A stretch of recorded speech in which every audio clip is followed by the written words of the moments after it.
too, can travel far forward in time. Decades from now, spaceships traveling near the speed of light could fly into the stars on a 10-year mission. For the people on board, it would be 10 years. On Earth, 1,000 years would pass. The astronauts would return to a far different future world. Time travel into the future is possible. But is it a one-way trip? Can we make our dream of time travel backwards and forwards come true?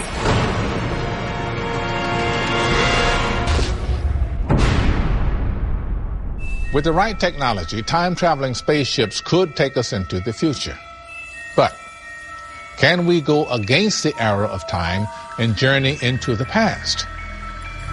Well, it may not be as hard as it sounds. I mean, after all, the past is all around us. Consider this. The speed of light is 186,000 miles per second. Now, that's awfully fast.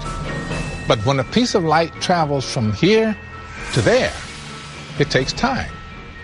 And that means that everywhere you look, you're looking back in time. It takes 1/1000th of a second for light to travel 1 foot. So you see the person you're sitting next to 1/1000th of a second in the past. The light from the sun is 8 minutes old when we see it. And the deeper we gaze into the sky, the farther we see back in time. Satellites have photographed the edge of the universe, 13.7 billion light years away. That's 13.7 billion years back in time. We always look into the past, but it goes even deeper than that. According to Einstein, time is just like space. Since every bit of space exists here, right now, that means that every bit of time exists right here, right now, too.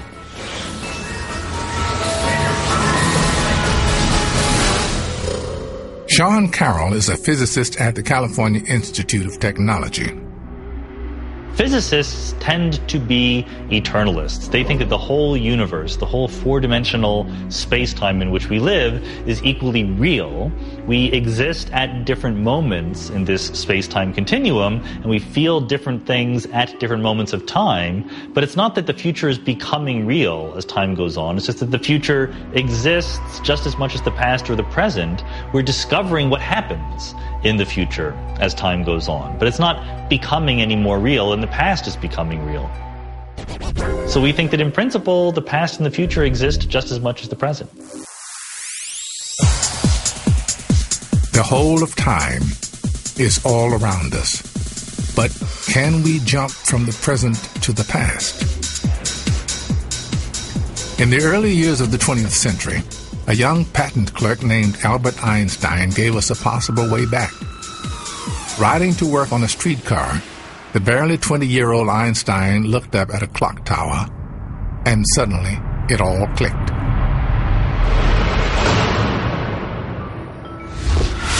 Einstein realized that time is relative to where you are and how fast you're moving. Time is the fourth dimension, bound tightly together with length, width, and depth, the dimensions of space. A few years later, Einstein used his ideas about gravity's effect on space and time to create a mathematical map of the cosmos. He proved that the fabric of space and time is curved. If the universe is curved, there might be ways to build bridges across it, or create loops inside of it, loops that will allow time travel. That was the conclusion reached in 1949 by the mathematical genius Kurt Gödel.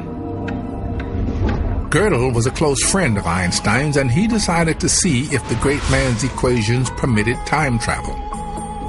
He found that they did. If the universe rotates on its axis and you somehow remain perfectly still, it would be possible to go to any time and place in the universe. An exciting discovery. except that we now know that the universe does not rotate.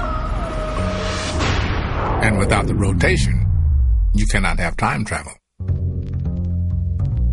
Gödel's solution was unrealistic, but his radical thinking inspired a new generation of explorers. Professor Frank Tipler was one of the renegade physicists who followed in Gödel's footsteps.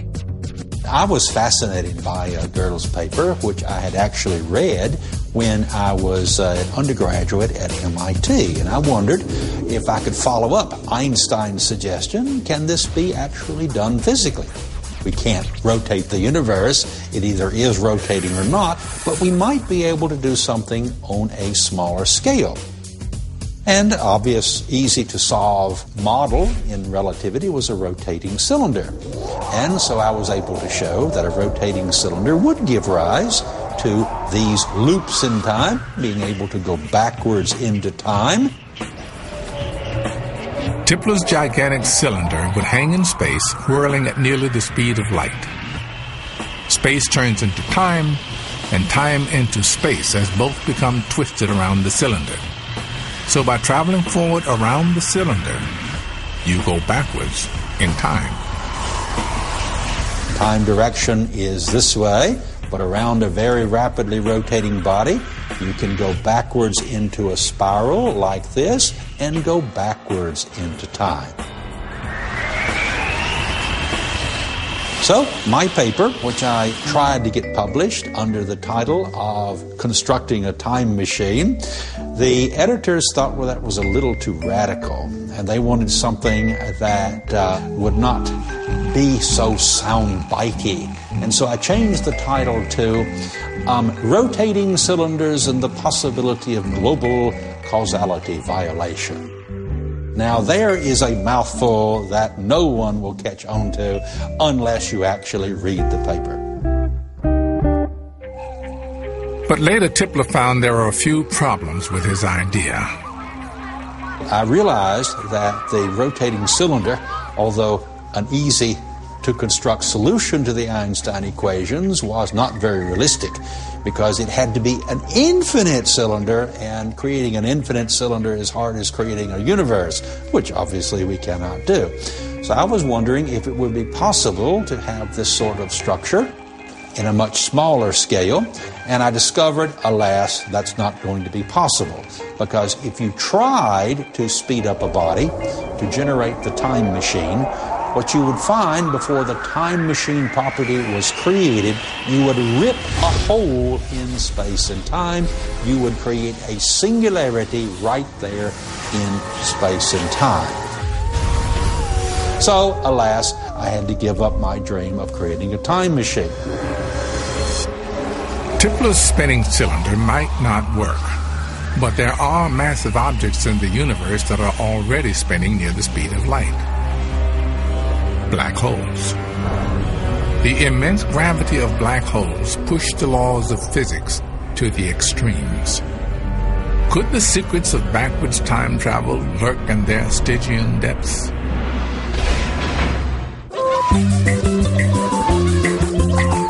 Well, we get along.